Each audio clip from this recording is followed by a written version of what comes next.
Witam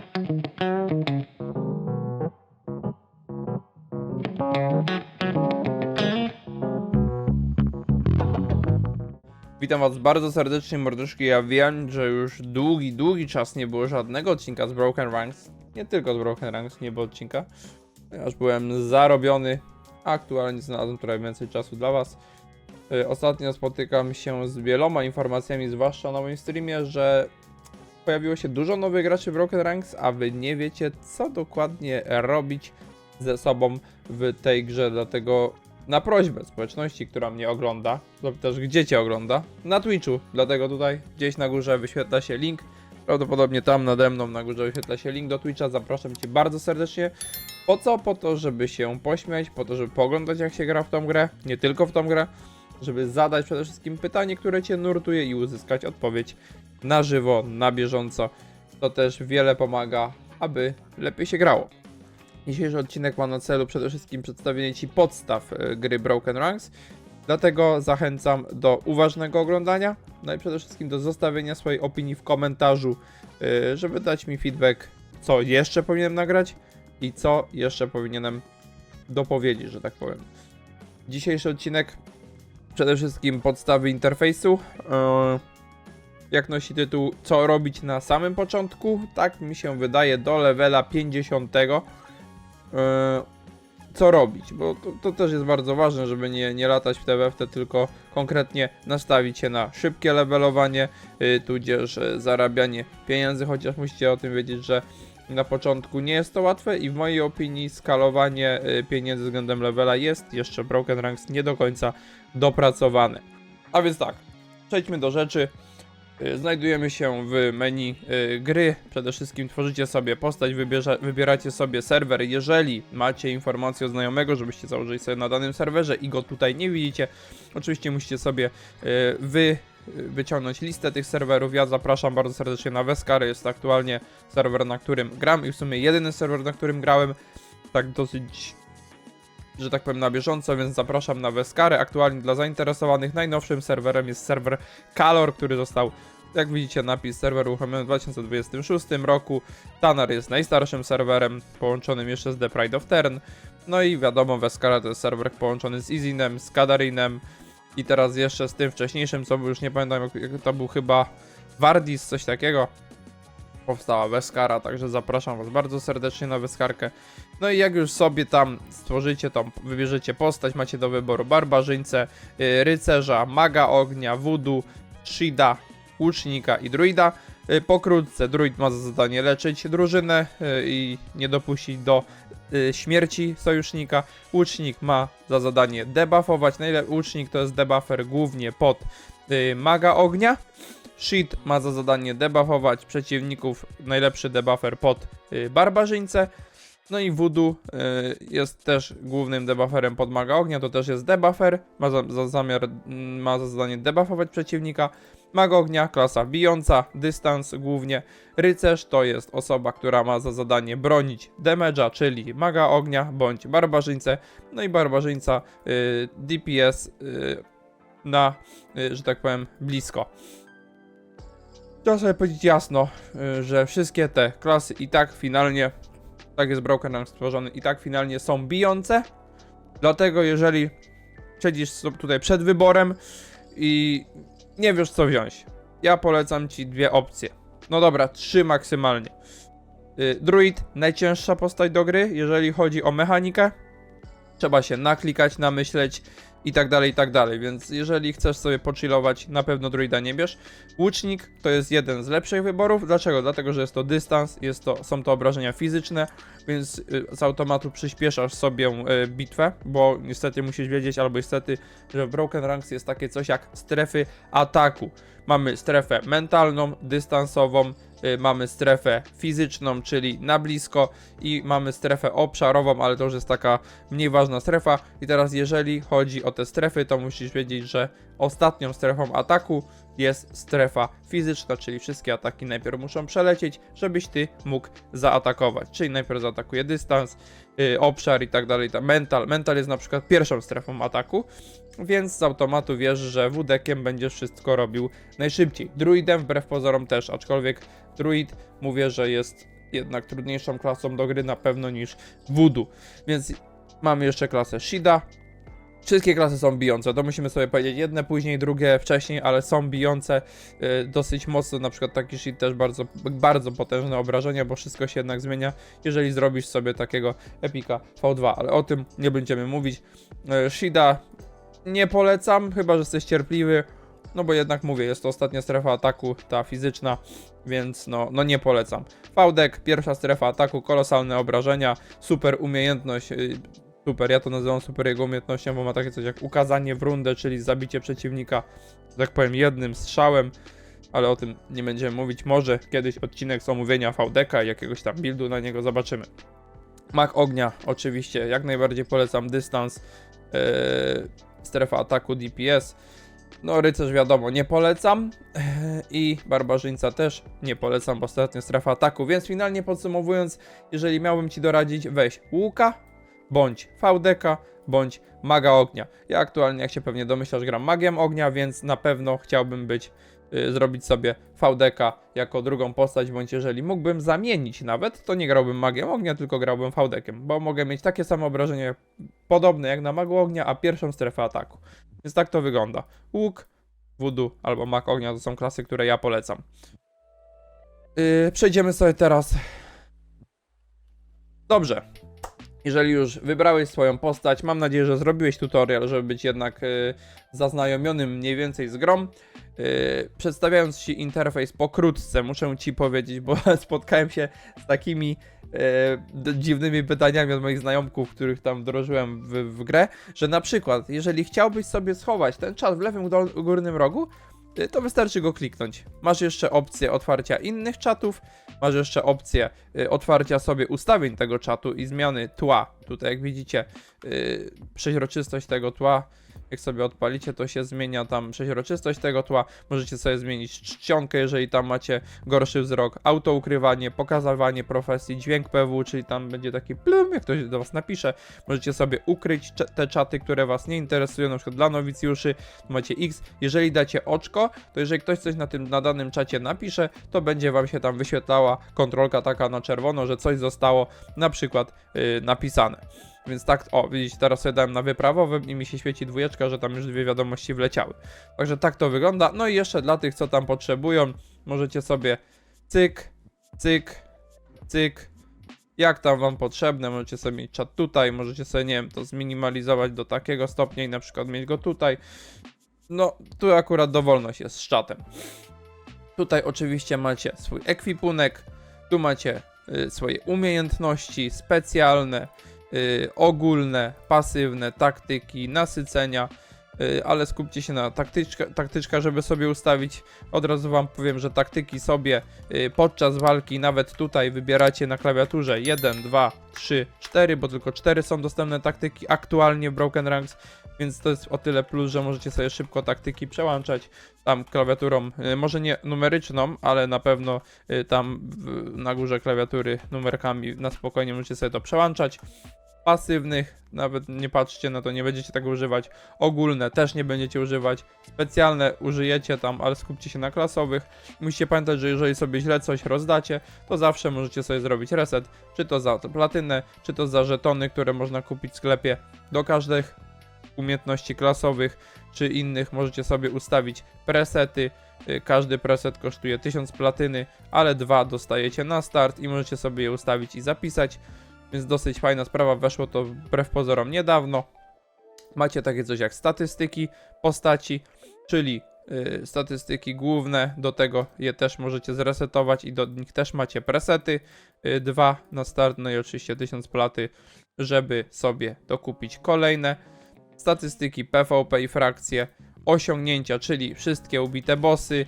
Jak sobie najedziecie, macie tak samo z nich rary, jakie wam poleciały. Macie tutaj, o, na przykład inne, jest dosyć fajna, fajna zakładka, a tego nie widziałem, ale to się nawet nie zagłębiałem w to, chyba quest. Macie ilość zdobytych driftów, ilość zdobytych synergetyków, ilość dropniętych rarów, ilość prób ulepszeń, udanych ulepszeń, połączonych no wiele statystyk, fajnie sobie to przeczytać, spoko sprawa. Dropnięte sprzęty, dropnięte artefakty. Także też dosyć spoko. Oczywiście wasze zadania, na które też będziecie musieli zwrócić uwagę, zadania tygodniowe, dzienne, zlecenia i tak dalej, i tak dalej. Mapa, której raczej nie będziecie dużo używać, ale może. No i gildia, jeżeli macie gildię. Skiny premium, plus do tego sklep premium. W sklepie premium możecie sobie kupić konto premium, możecie sobie zmienić płeć postaci, targowisko premium, nazwę swojej postaci. Tutaj kupić budę premium, czyli możecie peta sobie wszędzie odbierać, ale petów nie polecam używać. Tu macie oczywiście potki, te żetoniki, które widzieliście u mnie przed chwilą do zmiany. I tak to wygląda. Tu macie targowisko, które jest dostępne bodajże od 10 poziomu i na tym targowisku to są rzeczy, które wystawili gracze po prostu na serwerze. I oczywiście poczta, plus do tego znajomi, ranking powerowy i inne takie rankingi, no i ustawienia. Co do ustawień na starcie wam powiem, że polecam sobie wejść w inne, jeżeli gracie w jakieś League of Legends, jeżeli gracie w gry, w których postacią, nieważne jakiego rzutu, chodzicie prawym przyciskiem myszki, czyli tak, w sensie chodzicie i klikacie prawym, nie wiem w których grach, wydaje mi się, że w Lineage'u, w Metinie się chodziło prawym, ale łapy sobie nie dam uciąć, to w innych zaznaczacie zmianę klawisza myszy i dzięki temu, jak gracie w Brokena i przejdziecie na przykład na Lola czy na coś, to wam się nie pierdzieli, bo w Brokenie domyślnie, co jest dla mnie chore, chodzicie lewym przyciskiem myszki. Ja byłem w szoku. Nie wiem kto to wymyślił, ale powinno być raczej domyślnie tak, bo w większości gier, przynajmniej w mojej opinii, jest chodzenie na prawym przycisku myszki, ale możecie napisać opinię w komentarzu. Więc zawsze zmiana klawisza myszy sobie zaznaczacie, jeżeli macie w grach tak. Prędkość kamery to nieważne, polecam sobie ustawić tutaj 100, bo zdążycie się naładować. To będzie wyświetlanie, jak wam się ekwipunek będzie rozładowywał, ale to o tym przejdziemy, jak będziemy omawiać rary. Wyświetlanie ikony orbów, oczywiście, autozakup to nie, podpowiadaj skróty, to na początku zawsze się przyda. Skróty klawiszowe polecam sobie przede wszystkim ustawić ekwipunek na tabulatorze. Blokada drużyny na X-ie. Nie powiem wam dlaczego, ale jakoś mi dobrze pod X-em to działa. Odpoczynek na RC, drużynę pod D jak drużyna, dzięki temu możecie sobie szybko odpalić D. Odpalacie sobie D, tu widzicie swoich sojuszników, możecie do nich napisać szybką wiadomość, możecie z nimi dać wymianę, możecie ich wywalić z PT, no i oczywiście możecie na przykład im oddać kierownicę. Wyobraźcie sobie, że tu macie okienko swojego znajomego i chcecie mu oddać kierownicę, czyli jak jesteście we dwóch, to po prostu jak ktoś z wami jest w PT, to bierzecie sobie tutaj no gdziekolwiek łapiecie, no ale jak wam się pojawi, dajmy na to tutaj za nick i przesuwacie siebie tutaj, znajomy wskakuje tu i on wtedy będzie prowadził waszą drużynę. Także tak to wygląda. I co do czatów jeszcze, to żeby była jasność, bo nie dopowiedziałem, jest globalny, na którym w sumie piszą się same głupoty, jest czat dla nowicjuszy, na którym pyta się o różne nowe rzeczy i tak dalej, jest czat handlowy, na którym się wystawia oczywiście itemki na sprzedaż, jest czat wyprawowy, na którym się szuka PT bądź pomocy z daną questem, bądź daną lokacją, z danym bossem, drużynowy, który widzą tylko osoby, które siedzą w was, które są w waszej drużynie bądź instancji, prywatny to wiadomo małpa, jak chcecie do kogoś napisać małpa i cyk i wtedy z małpą od razu wam wchodzi to, i czat lokalny, czyli jak napiszę tutaj siema, wyświetli się nad moją głową i prawdopodobnie tylko ci, co są w tej lokacji, czyli w lokacji w porcie, tutaj w Trendis, będą widzieć tą moją wiadomość. No i oczywiście gildyjny, jeżeli macie gildię, tylko wasi sojusznicy z gildii widzą ten czat. Także tak to wygląda. Co zrobić, jeżeli już tutaj wejdziecie? Sprawa jest prosta, bo to tak naprawdę może nie do 50, ale do tego 35, do 40 nie jest problematyczne. Tak naprawdę robicie. Ja tu wszystko omówiłem. Prawy dolny róg to jest oczywiście logi, lewy dolny róg to jest wasza postać, plus aktualne buffy, plus HP, mana, kondycja i gniew. To mamy omówione. Jeżeli coś, pytania w komentarzach odpowiem. I teraz tak, przychodzicie tutaj. O, Dawid jak otwieracz zdropił. Piękna sprawa. Jak wrzucać takie linki dla znajomych, czy na przykład do sklepu. Właśnie, dzięki Dawidek, że podpowiedziałeś. To jeżeli chcecie na przykład pokazać swój build, czy cokolwiek innego, czy jakiś zdropiony item, bo chcecie pochwalić, to bierzecie sobie na przykład na przykład karwasze takie. Trzymacie Ctrl, lewy przycisk myszki. Link do sprzętu skopiowany do schowka. Wtedy bierzecie Ctrl V, pyk, skopiowaliśmy ariarchy. I to są ariarchy, które akurat zdropiliśmy. Jeżeli chcecie się, nie wiem, znajomy was zapyta, co macie, jaką macie klatę, no to kopiujecie sobie klatę, Ctrl V, pyk. No i klata już jest pokazana na przykład dla znajomego, czy do sprzedania i tak dalej, i tak dalej. Tak to wygląda. Ctrl lewy przycisk myszki. Bardzo proste. Kontynuując, jesteśmy w porcie, bierzecie wszystkie żółte questy, wszystkie po kolei, ale no, wszyściusieńkie, jakie macie nad głową questy, to sobie bierzecie i robicie żółte questy. I nie chcę was skłamać, ale bodajże co 15 albo 10 minut robicie niebieski quest. Pierwszy niebieski quest jest od 1 do 5 levela bodajże. Tutaj w Terentis, tutaj w Karczmie jest dużo questów, tu gdzieś nawet u Darii będą questy, te żółte, takie trójkąciki żółte, bierzecie te questy i robicie wszystkie. Najszybciej się leveluje questami i gdzieś tam ewentualnie właśnie takimi jakimiś mobkami. U Simona jest pierwszy quest, interesuje mnie stały zarobek i tutaj bierzecie questika i macie ubić 10 psioków i to się nie zmienia, zawsze jest te 10. Więc to jest dosyć prosta sprawa. Ja wam nie będę pokazywał każdego questa osobno, tylko wam po prostu pokażę, gdzie te questy są, żebyście wiedzieli. I cyk, szybko sobie ubijemy te psy.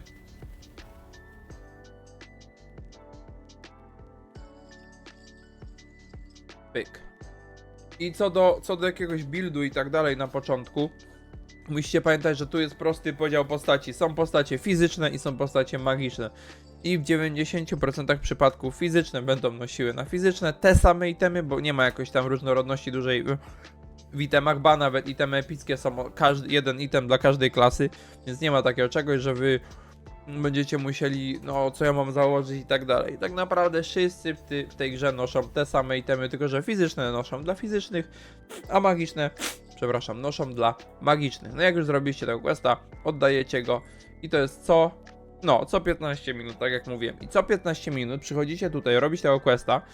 Ten jest od 1 do 5 bodajże u Simona. I jak już zrobiliście, macie teraz 15 minut na robienie kolejnych żółtych questów. Jak już to zrobiliście, minie 15 minut, idziecie robić kolejnego. Ten tutaj u Retu jest quest od 5 do 10 robicie u Retu i u niego macie taki sam quest też co 15 minut, czyli robicie sobie questa u Retu, pyk, pyk, pyk, macie 15 minut cooldownu i robicie dalej żółte questy. Ciekawostka, tych skrzynek nie podnosicie. Je się najbardziej opłaca podnosić na 140, czyli maksymalnym levelu, bo wtedy macie bo to się skaluje względem levelu, a klucz jest w wartości takiej samej, więc lepiej sobie tych kluczy nazbierać i potwierać na 140. To z tych skrzynek leci gold i głównie potki. I tak, jeżeli już minie wam te 15 minut, no to idziecie i wbijecie 10 poziom, bo tak jak mówię, u Retu macie od 5 do 10 poziomu, to idziecie sobie tutaj do Drwala i u Drwala bierzecie kolejnego questa, już wam pokażę gdzie. To jest quest od 10 do bodajże 15 albo 18, no mówię, tam będzie pisało, musicie sobie to zawsze sprawdzić, bo ja już tyle razy, że tak powiem, to przerabiam, że już nie pamiętam, już mi się to pierdzieli, bo tego trochę jest w tej grze. Może ta gra niektórych może przytłaczać na początku, ale naprawdę widzę, ta gra jest prosta jak drut. Naprawdę. Już nawet same te itemy są prościutkie. No i macie, szukam roboty, tak, od 10 do pewnie 15 i robicie wtedy questa od 10 levela u Drwala Jacka. Ogólnie przede wszystkim skupiacie się na tym, żeby dążycie do 20 poziomu, jak najszybciej. Bo po 20 poziomie zakładacie sobie itemy synergetyczne i ta postać już zaczyna banglać. No i od 10 poziomu, przypominam, cały czas robicie te żółte questy, macie tu Yokabala, u którego bierzecie quest na 18, no to od 10 do 18 i od 18 robicie już quest u Yokabala na bicie orków. I też co 15 minut, wiadomo, jak macie cooldown, idziecie sobie robić quest fabularny, czyli ten żółty tam nad głową. I potem od 18 do bodajże 23 Alair. Jesteśmy w Alair. Macie tutaj taką opcję jak tutaj u Adaira jest kolejny quest na frajerów tak zwanych. Zarobek w okolicy, tak, do 28, czyli od 18 do 28. Od 28 sobie robicie quest tutaj u Adaira. no już tam wiadomo, do takiego stopnia, w którym wam to jeszcze będzie jakoś spoko ten pasek tutaj na dole śmigał. Bo potem to już są bossy tak naprawdę. Wydaje mi się, że do 31 coś takiego robicie tych frajerów, a potem, i to musicie pamiętać, że już do frajerów, czyli do tego Adaira trzeba mieć 2 osoby. Tak. Co do magazynów, oczywiście magazyny macie depozyty w każdym mieście, w większości macie tutaj depozyt w Alair, tam macie w Trentis, one są wszystkie połączone w jeden, więc no musicie o tym pamiętać, że nie musicie latać do Trentis, bo znam takiego agenta, co latał, więc na spokojnie wszystko macie tutaj pod ręką, w każdym mieście. Jeżeli wylewelujecie już sobie tam do 31 i tak dalej, no to macie opcję kolejną, że tutaj wam się odblokowuje próba loży i ona jest, jak dobrze pamiętam, właśnie od 31. Zaraz wam powiem dokładnie. Ona musi być od 31 albo 35 musiała być. No coś, jak tam podejdziecie, to wam na pewno będzie pisać. Ale czekajcie, jak ja sobie ibupromem podejdę, to będę na pewno wiedział. Na pewno będziemy wiedzieć. Polecimy sobie szybko. I tak. I dlaczego dążycie do 20 poziomu? Bo synergetyki, tak zwane itemy synergetyczne jest możliwość założenia ich od 20 poziomu.